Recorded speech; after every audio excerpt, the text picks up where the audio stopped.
Hi everyone, welcome to MZ Movie Reviews. Today's video we'll be reviewing Guy Ritchie's latest movie, The Gentleman, starring Matthew McConaughey, Mitchell Dockery, Charlie Hunnam, Hugh Grant, Colin Farrell, Jeremy Strong, Henry Golding, and Bugsy Malone. So this movie follows Mickey Pearson. He's an American expat who gains wealth through forming a lucrative marijuana empire in London. And when rumors of his intention to sell his business spread rapidly, crooked schemers attempt to bribe and blackmail Pearson out of his domain. That's the basic plot. Well, yeah, and I consider that this movie was a return for Guy Ritchie. Before this, hasn't made that many great movies for an extended period. His most recent movies, Aladdin and King Arthur: Legend of the Sword, I consider uninteresting because of their stretched out stories. Yeah, I agree with Maxime about this being his return to peak form and to the British crime genre that made him a household name in cinema. The Gentleman is for sure the best movie he's made since Lock, Stock, and Two Smoking Barrels and Snatch. Well, Okay. I think it's a return for him because Aladdin and King Arthur had a story, but this one he just made up. It was very original and interesting. Yeah, exactly.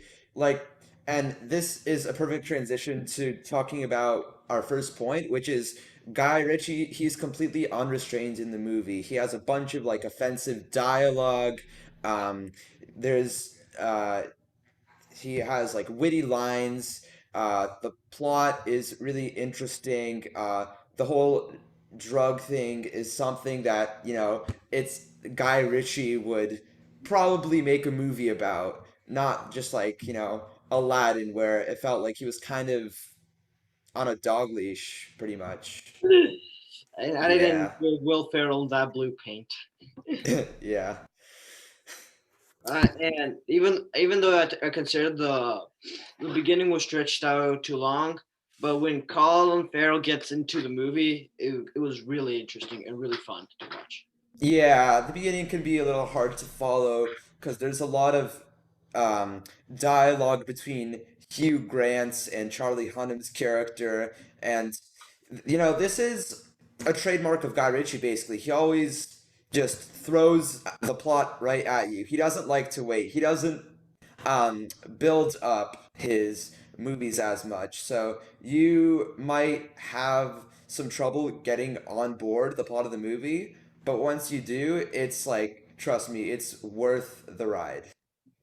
Well, and let's talk about the performances now. Even though I didn't enjoy Mark Strong and Henry Golding's performances, Yeah, Mark but Strong's kind of annoying. everyone else was really good. Colin Farrell, Charlie Hunnam, Michelle Dockery, and Matthew McConaughey were really interesting to watch. And Hugh Grant. Yeah, yeah. I want to highlight Hugh Grant. His character here, I think, is unlike his other characters. Like, he Love doesn't Actually, play. for weddings and a funeral, which were really just romantic Yeah, comedies. Notting Hill, bunch Yeah. of these rom-coms and romances in general. I think here his character is more um, interesting. He uh, has like an interesting nature to him in terms of how he interacts with Charlie Hunnam's character. That's the vague way of saying it because I don't want to get into a kind of a spoiler about his character. It's an extra detail that's left out in most descriptions. So that's all I would have to say about him. But he's really good in the movie. Well, Colin Farrell, even he had tons of really funny offensive jokes, which could cause controversy if it was made in the earlier movies. But it was very funny. I considered it, even though they were pretty offensive. Charlie Hunnam was very interesting and played with precise calculation, and Matthew McConaughey as the leading role, which I considered, other people can argue with me, was very interesting to Yeah. watch as the drug kingpin. Yeah, I think McConaughey almost like this is the role that he was like almost born to play. It's kind of like he almost plays himself, but he does it well. He has like this cool swagger about him. He like just projects authority in general. And um, adding on to what you said about Colin Farrell, his character kind of feels like type of character that other directors might kind of throw away and waste. But I think Guy Ritchie made good use of the type of character that Farrell's in. Although that does lead me to a minor critique. I kind of do wish that Colin Farrell was in this movie more. Movie could have used Colin Farrell a So little let's more. talk about the interesting plot points and stylistic decisions. Yeah.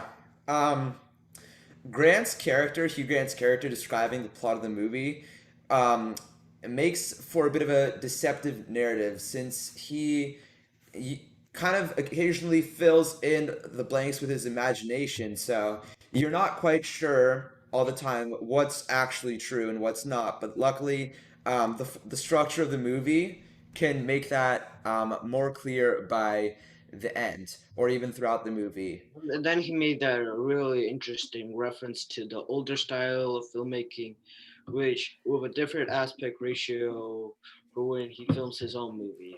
Which Hugh Grant was I think he was like a director, right? Yeah. Um, by the way, Grant's character describing the plot of the movie might be a bit of a spoiler, but I don't know.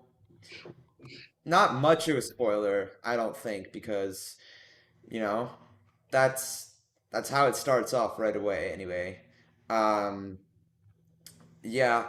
But adding on to the criticisms I had and Maxime had, so we didn't really like I Henry didn't Gold. enjoy Mark Strong Yeah. or Henry Golding's. Like we said before, Yeah. Mark Strong was just a little too snobby. I wish he wasn't so annoying in Well, maybe general. because Mark Strong hasn't been in that much movies, so because he was Yeah. only like in Succession and something else. I don't Well, remember. he was good in The Really good Big in Short, a trial of the Chicago and Seven. yeah, Trial of the Chicago 7. That's true. But yeah, I And just wish his character was less annoying. and so even though the first 20 minutes were not that interesting and they stretched it all out, once the 20 minutes are finished and you meet Colin Farrell's character, everything is very interesting and very fun to watch, which like I said not that long ago. Yeah. You might notice that we're hammering that point home because that's just really true. That's what you need to know going into the movie. Um, but our conclusion is if you actually watched and enjoyed A Fish Called Wanda, you're probably going to have a good time with The Gentleman. They both kind of incorporate elements from the heist genre, the crime genre in general. It's involved with drugs. And it has like witty humor and like snappy dialogue, both of them. So, quick note: we decided to change our system for rating the quality of our film from number to a letter grade. Yeah, because yeah, numbers just don't seem right for uh rating the quality of a movie. I feel like letter grades just kind of are more somehow they're more reflective of the of quality, but overall we give The Gentleman an A minus for quality and an And 8.5 out of 10 for entertainment. so, thanks so much for watching our video. Like and subscribe, and stay tuned for our next movie review of The Aviator by Martin Scorsese. Yeah, great movie. Um And after The Aviator, we were considering Blade Runner 1049, and we also got a suggestion to do John Wick. So I think that'll be next up in line. Hope you The have a one over good day Fonso. and goodbye. Yep. Bye, everyone. Thank you for watching.